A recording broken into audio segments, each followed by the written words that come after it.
নমস্কার, জি24 ঘন্টা ডিজিটালে আপনাদের স্বাগত।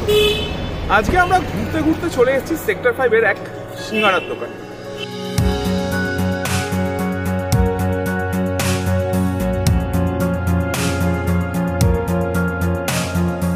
আচ্ছা, যদি আপনাকে বিরিয়ানির কথা বলি তাহলে দেখবেন আপনার কিন্তু চোখ জল জল করছে। আমি যদি এবার সিঙ্গারার কথা বলি সেক্ষেত্রে হয়তো আপনার উত্তেজনা কিছুটা হলেও কমে যাবে। তবে এই সিঙ্গারা কিন্তু একেবারেই হেলাফেলার জিনিস নয়।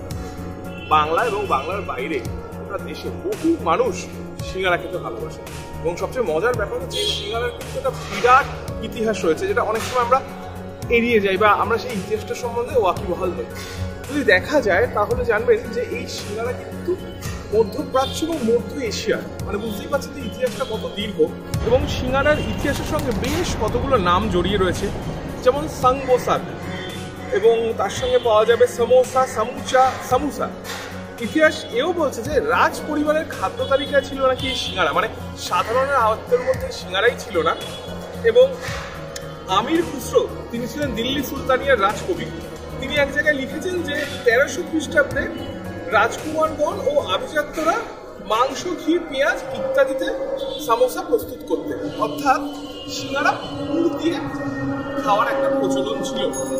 আবার যদি একটু ইতিহাসে ঘাঁটি তাহলে দেখা যাবে ফুড হিস্টোরিয়ান কলিন টেলার তার feasts and fasts history of food in ইন্ডিয়াতে লিখছেন যে সাম্বুসাক শব্দের সা অর্থটি আরবি, যার অর্থ 3, আর আম্বোসার অর্থ এক বিশেষ রুটি, অর্থাৎ এই দুই মিলে দাঁড়ালো 3 কোনা এক রুটি, যার মধ্যে পুর ভরা রয়েছে।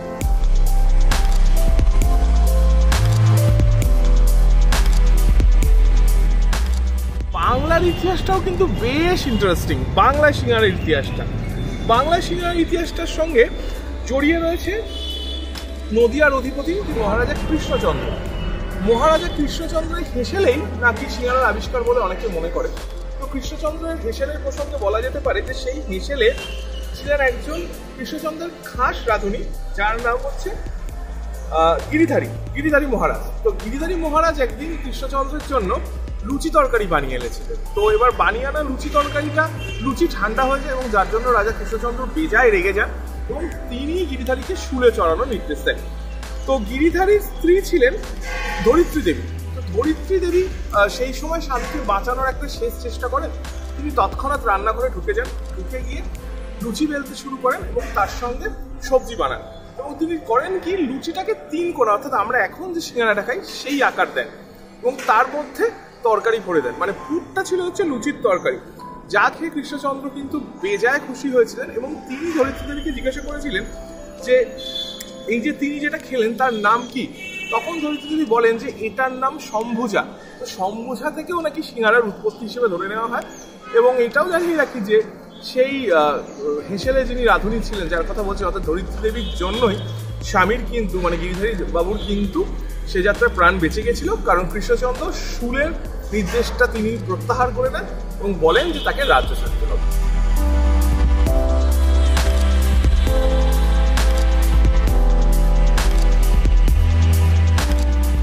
কতদিন ধরে সিঙ্গারা বানাচ্ছেন আপনি? 2014 থেকে। এখানেই দোকান? আচ্ছা, সারাদিনে মোটামুটি কিরকম সিঙ্গারা বিক্রি করেন? কত সিঙ্গারা বিক্রি হয়? 2:30 থেকে শুরু করি, 8টা অবধি। আর কত সিঙ্গারা বিক্রি হয় সারাদিনে? 400। আচ্ছা, আপনার সিঙ্গারার অনেক নাম শুনেছি, তো বাদ বাকি সিঙ্গারার থেকে আপনার সিঙ্গারা আলাদা কোথায়? আমার সিঙ্গারা ছোটোর মধ্যে টেস্টটা ভালো করি, বাদাম টাদাম বেশি থাকে। আচ্ছা, আর পুর কিরকম দেন? মানে কি পুরটা বলছি, পুর কি হালকা পুর হয় নাকি মশলা বেশি থাকে সেটা? না, মশলা হালকা থাকে, বাদাম থাকে।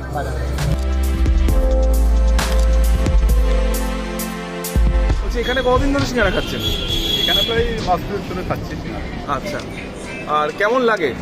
ভালো লাগে। মানে বৈশিষ্ট্য কোনটা, পাতলা ঝাল, পুর কোনটা? আমার পাতলা ঝালটাই বেশি ভালো লাগে, ভেতরে আলুটা আমার বেশি টেস্ট। প্রপার সিঙ্গারা টেস্ট আছে, প্রপার সিঙ্গারা যে বিহারি সিঙ্গারা হয় প্রপার টেস্ট আছে। কত বছর ধরে খাচ্ছেন আপনি? হয়ে গেল 9 বছর ধরে। মানে আপনি পার্মানেন্ট কাস্টমার। আচ্ছা, চা অ্যান্ড সিঙ্গারা। আর আপনার মধ্যে এটা ওয়ার্ল্ড ফেমাস সিঙ্গারা? और Kolkata I think world famous.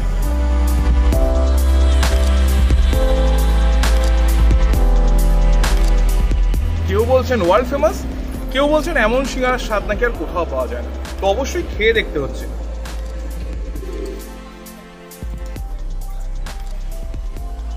প্রথম কামড়ে মুখে এবং মাথায় যে অনুভূতিটা এলো সেটা এক কথায় অনবদ্য।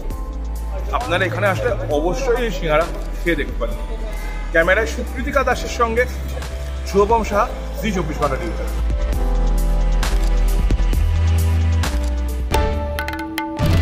বাংলার আওয়াজ, বাঙালির আবেগ, জি 24 ঘন্টা।